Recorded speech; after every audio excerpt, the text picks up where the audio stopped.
മൂഞ്ചി പടം വെറും മൂഞ്ചി പടം. റോളക്സ് വരാതൊന്നുമല്ല, പടത്തിൽ ഒന്നുമില്ല.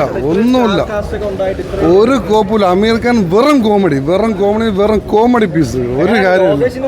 ലോകേഷിന്റെ പടമേ അല്ല ഇത്. വെറും വേസ്റ്റ്, പൈസ വേസ്റ്റ്. ഒരു മനുഷ്യൻ കാണുന്നത് നെഗറ്റീവ്, ഫുള്ള് നെഗറ്റീവ്. ഒന്നും മനസ്സിലായില്ല. മൊത്തം പടം തുടങ്ങിയ പോലെ അവസാനം വരെ കിളി പോയായിരുന്നത് മൊത്തത്തില്.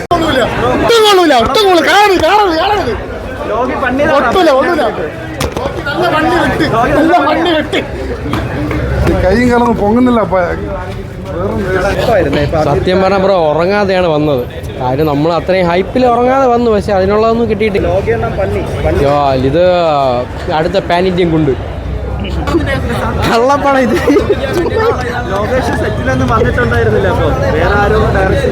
ഇവിടെ നിങ്ങളിങ്ങനെ ചോദ്യം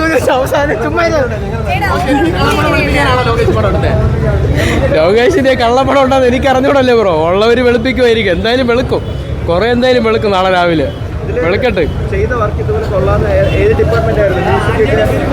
ഇതില് അങ്ങനെ എന്നുവെച്ചാൽ മേക്കിംഗ് കൊള്ളാം ബ്രോ. എന്നുവെച്ചാൽ ക്വാളിറ്റി മേക്കിംഗ് ആണ്.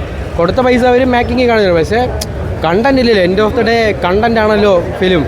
ഇതിലുള്ള കണ്ടന്റ് നമുക്ക് കണക്ട് ആവാൻ പറ്റുന്നില്ല. പിന്നെ അത്ര ഒരു ഇതായിട്ടുള്ള കണ്ടന്റാണ് തോന്നുന്നില്ല. പിന്നെ സിനിമ ഭയങ്കര എൻ്റർടൈനിങ് അല്ല. Edge of the seat movement ഒക്കെ ഉണ്ടാകുന്ന പറഞ്ഞാൽ അങ്ങനത്തെ മൂവ്മെൻ്റ് ഒന്നുമില്ല. ഹൈപ്പ് മൂവ്മെൻറ്റ് വരുമ്പോൾ അപ്പം തന്നെ ഡൗൺ ആയി പോകുന്നു. പിന്നെ ബാക്ക്ഗ്രൗണ്ട് സ്കോറും വലിയൊരു സുഖമൊന്നുമില്ല. കണ്ടിരിക്കാം. പിന്നെ ലെങ്ത് ഒരു പ്രശ്നമാണ്, ലാഗുണ്ട്. പിന്നെ അങ്ങനെ ഒരു ബിലോ ആവറേജ് പടം അത്രേ ഉള്ളൂ. ഇല്ല നമുക്കങ്ങനെ കണക്ട് ആയൊന്നുമില്ല. സ്ഥിരം ക്ലീശേ പടമല്ല.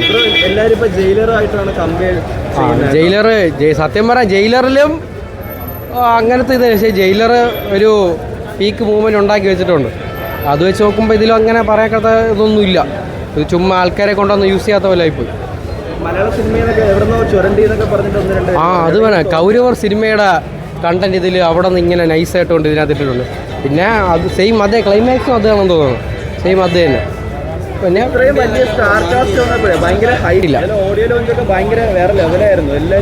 ഓഡിയോ ലോഞ്ച് ആയി നമുക്ക് സൺ ടി വി നെറ്റ്വർക്കിൻ്റെ സബ്സ്ക്രിപ്ഷൻ ഇല്ലാത്തതുകൊണ്ട് കാണാൻ പറ്റിയില്ല. അതിനി വരുമ്പോൾ കാണാം. അപ്പോൾ കാണാം. അല്ലാതെ ഇതിൽ പ്രത്യേകിച്ച് ഒന്നും കാണാനില്ല. അല്ലല്ല സാറ്റിസ്ഫൈഡ് അല്ല. പ്രതീക്ഷ വന്നതും ഇതൊന്നുമല്ല.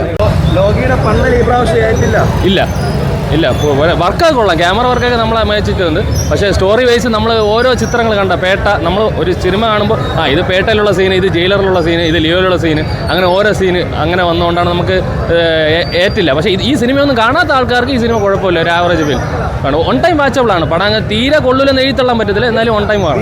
അനിരുദ്ധിൻ്റെ ബീജിയം ഏറ്റില്ല. മറ്റേ അറങ്കാതിരിട്ടമ്മ ലാസ്റ്റ് 2 സെക്കൻഡേ കാണിച്ചുള്ളൂ. അത് മെയിൻ സീനിലൊന്നും കാണിച്ചില്ല. നമ്മൾ പ്രതീക്ഷ സീനൊന്നുമില്ല. പിന്നെ ക്യാമിയോ ഒന്നുമില്ല. പിന്നെ മലയാളത്തിന് ഒരു നടി ഒരു ചെറിയ ക്യാമിയോ ഇല്ല.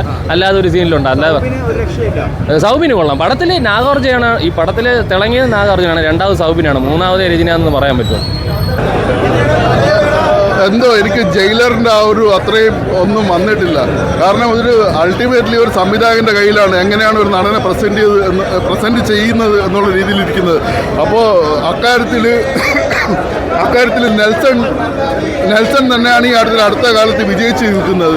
രജനിയുടെ കാര്യത്തിൽ വരുമ്പോഴത്തേക്കും, പിന്നെ അതുപോലെ ഈ ഒരു സിനിമയിൽ വരുമ്പോഴത്തേക്കും നമുക്കിപ്പം ഇപ്പം എല്ലാവരും പറഞ്ഞു തുടങ്ങി മാനകരവും കൈദിയൊക്കെ തന്നെയാണ്, വിക്രമൊക്കെ തന്നെയാണ് പുള്ളിയുടെ ബെസ്റ്റ് വർക്കായിട്ട് ആൾക്കാർ പറയുന്നുണ്ട്. അപ്പോൾ എനിക്കും അത് തന്നെയാണ് പറയാനുള്ളത്. ആ ഒരു ലീഗിലേക്ക് പോയിട്ടില്ല ഈ ഒരു സിനിമ. പിന്നെ ഇതൊരു സ്റ്റാൻഡ് അലോൺ സിനിമ തന്നെയാണ്.